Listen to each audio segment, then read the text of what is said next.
All right, Shalom. I want to start off by giving our praise, honor, and glory due to Yahweh, Bahashem, Yahweh Shai, Bahashem, Rakakwadash.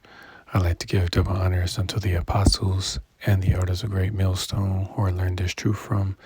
And I'd like to say peace and salutations unto the hopefully elect. And today is March 6, 2026, Missile Monday. And I have this article from CBS News, and it says, U.S. drawn deeper into war as Trump calls for Iran to accept the deal. So I'm just going to go into this article and bring out a few scriptures. Lord willing, this lesson is edifying and straight to the point. It says, American aircraft flying low and slow over Iran searched for a downed aviator and took fire from the ground. The airman was rescued early Sunday morning local time, according to a U.S. official and a White House official. But the U.S. is being drawn deeper in, and the commander-in-chief is posting strike videos while sounding more bellicose than ever. And then real quick, I got the definition for the word bellicose. Bellicose.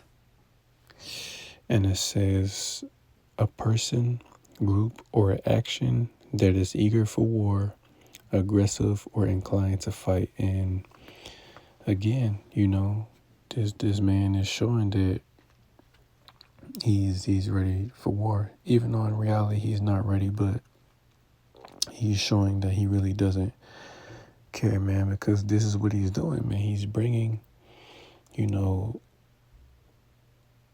about World War III, which is already started, and then the moves that, number 47 is making, he's just making the nations more angry, So it says we're going to bring them back to the Stone Ages where they belong, President Trump said Wednesday. So far, the U.S. has struck mostly military targets like an ammunition depot, but it also hit Iran's biggest bridge, a civilian target, which U.S. officials said was used to transport missiles. The president threatened much worse if Iran does not come to terms by Monday night, which is tonight. Says in his address to the nation Wednesday, Mr. Trump said, if there is no deal, we're going to hit each and every one of their electric generating plants very hard and probably simultaneously. So, right, by tomorrow morning, we'll see what happens. That, he's threatening to, pretty much take out their grid,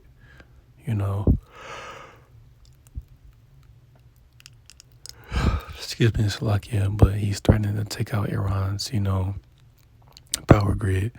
And in doing so, it'd be detrimental, to those people, just like here in America. If you take out the grid, a good majority of people would die, without this modern electricity, because you have a lot of people on life support, and, these various other things that, need to be, that need electricity, to keep her going. A lot of people will perish. And that's what Trump is threatening to do to Iran, essentially, to, unlive those people by taking out their grid. Now, obviously, everyone wouldn't, die at the same time. But again, having no electricity, after a certain amount of time, people will lose their lives, especially those that are sick. But continuing on, it says,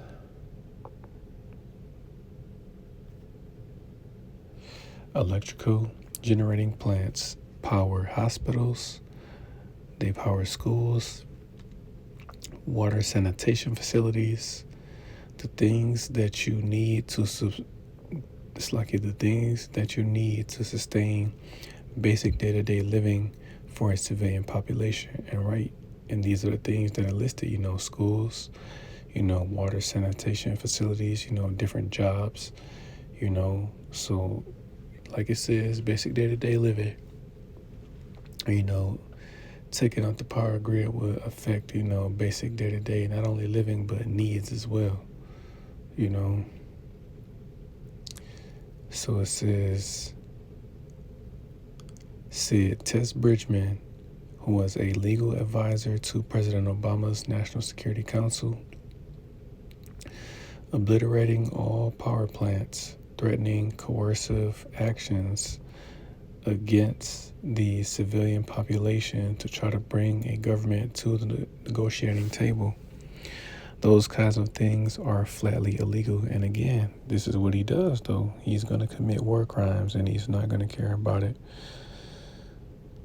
Says Elliot Abrams, who served as a special representative for Iran in the first Trump administration, says punishing the Iranian population would undercut the American cause. We want the Iranian people on our side, he said. I'd rather see us go after regime targets, assets they use to repress the Iranian people, not assets Iranians use to live their daily lives. It also seems far removed from the reason President Trump went to war, to make sure Iran does not build a nuclear weapon. And they've been saying that for decades now, Because again, I've said it before, which this is just personal belief, that I believe that, Iran does have, nuclear weapons, they just have them hidden. Just like they have, their uranium hidden, they have these missiles hidden, because again, they want to stop Iran from building, nuclear missiles. But meanwhile, Russia has more than America, and Russia and America possess the most nukes out of all of the nuclear armed nations, But just like it says, earlier this year in February, the New START treaty expired. So now with that treaty going, all of these different nations that possess missiles are going to up their nuclear arsenals, because the New START treaty limited, how many missiles that, these different nations could have, in, deployed or active, during a particular time. But, it's only going to get worse. It says, has he done that?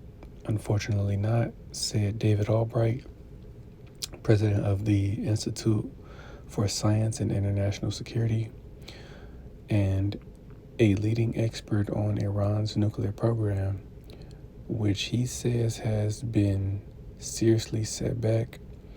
The most important part that remains is the high enriched uranium, and that has not been destroyed or taken by the United States or Israel. Albright says that as long as Iran has highly enriched uranium, it has a path to create a nuclear weapon. Half of Iran's highly enriched uranium is believed buried inside the Isfahan mountain complex, and President Trump seems willing to leave it there, claiming we have it under intense surveillance. Excuse me, Slovakia. It says we have it under intense satellite surveillance and control. If we see that, it's like if we see them make a move or even a move for it, we will hit them with missiles very hard again.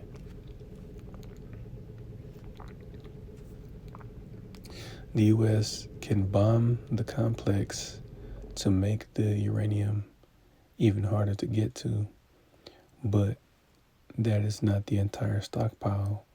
It's a big question about Where is the rest? Because the rest is enough for at least 2 or 3 nuclear weapons, Albright says. Abrams says the war will likely leave Iran more determined, not less determined, to get a bomb. I think the war leads them to believe that they need a nuclear weapon. He said, I don't think they're going to do this tomorrow morning. I think they'll return to it over time if the regime survives. Says, asked if we have seen the last of it. Slakia. Asked if we have seen the last of Iran's nuclear program, Albright replied, the way things are going now, I don't think we're going to see the end of it, and you're not. Because again, the way, America, they're losing. They're losing this war. And they're trying to make it seem as though they're winning, but they're not, man. Because again, the Iranians, which are the Persians, they're not an easy nation to conquer, just like the ancient Persians. They had a great army.